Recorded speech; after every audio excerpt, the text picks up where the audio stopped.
From the mountainous ancient kingdom of Wallachia, in what is now modern Romania, a man emerged who would excel himself in devising innovative methods of torture and mass murder. He had power of life and death over all of his subjects. He inspired a marvelous horror story, and it's an unusual horror story in that it was real. In a bloody 6-year reign, the ruler of this kingdom brought terror to citizens and foreigners alike. Prince Vlad Dracula was more than just the inspiration for the bloodthirsty vampire of legend. To this day, he's still referred to as Vlad Tepes, Vlad the Impaler, in memory of his favorite method of killing.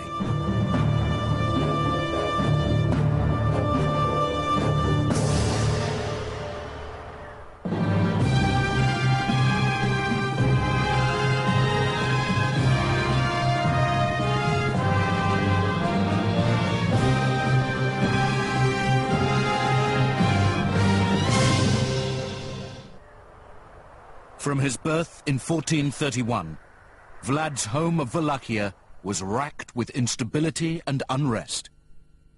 Wallachia in the 15th century was a small and backward principality. It faced two great powers, the Ottoman Empire to the south of the Danube, and then the Kingdom of Hungary to the west. So the scene was set for a conflict between the two great powers, and it was in between these powers that the story of Vlad unfolds.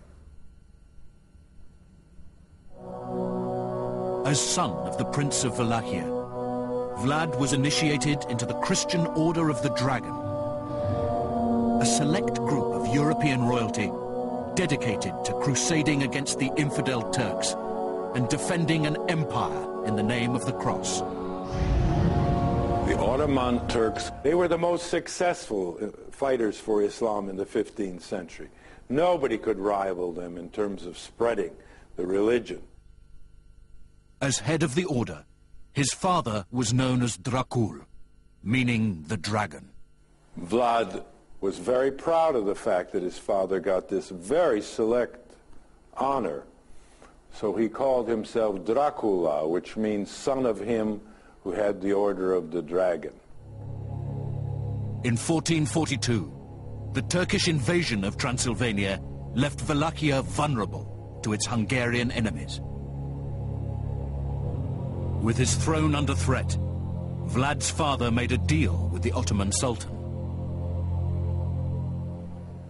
Wallachia went through a series of rulers rather rapidly, and it was in the interests of the Ottoman Sultan to keep them under control. They didn't try to overrun and conquer the land. They tried instead to extract tribute from the Wallachs and to demand troops from them if they needed them for their army. To seal the deal, Vlad's father sent his two young sons as tribute to the Sultan in Adrianople, right into the lion's den. You had to leave an insurance policy. And the best insurance in this case was to leave your two sons on the premise that you wouldn't dare go to war and risk the lives of your sons. But as a matter of fact, the father did and knew what he was doing. We have a letter from the father to the citizens of the town in Transylvania saying, "How can you doubt my convictions? I've sacrificed my own sons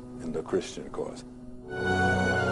Vlad was 13 and a hostage in a strange land. You have to think about this for a moment. Look, you're a young boy, your father leaves you, you're bereft of your mother, mother goes back with the father. You're among these Turks. You don't know Turkish. You don't know Islam. You're a Christian. I mean, it's a strange place, it's weird religion. It definitely has affected him as a teenager. It could not have not affected his way of thinking. He had this hatred very much imprinted in him and this desire of revenge. Vlad's growing sense of abandonment and betrayal spawned a severe hatred for the Sultan and his court. The Sultan's eye was fixed firmly on Vlad and Radu as potential puppet rulers. They were being primed to take their native throne in the name of Islam.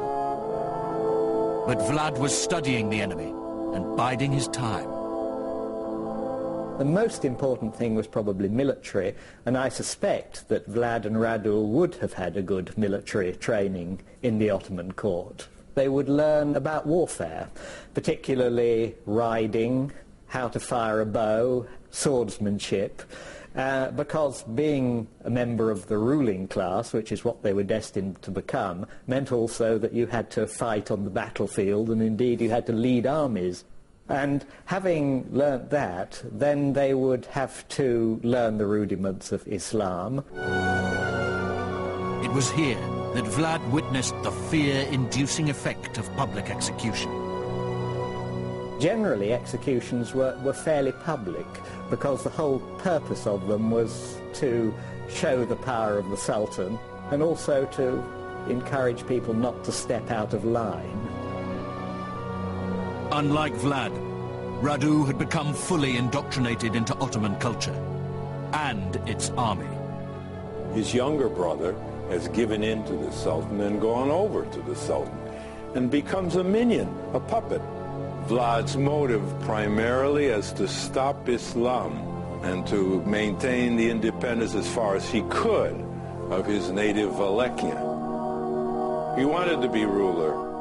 His brother really accepted the Turkish way of life. He wasn't interested in war. Radu was not. He was interested in just being a prince and being pampered and leading the easy life. For Vlad, that was unthinkable. He had a fight, he had a motive, he was driven, and this was not something he could accept. So the relationship between him and his brother was terrible. To Vlad, Radu was a traitor, never to be trusted again.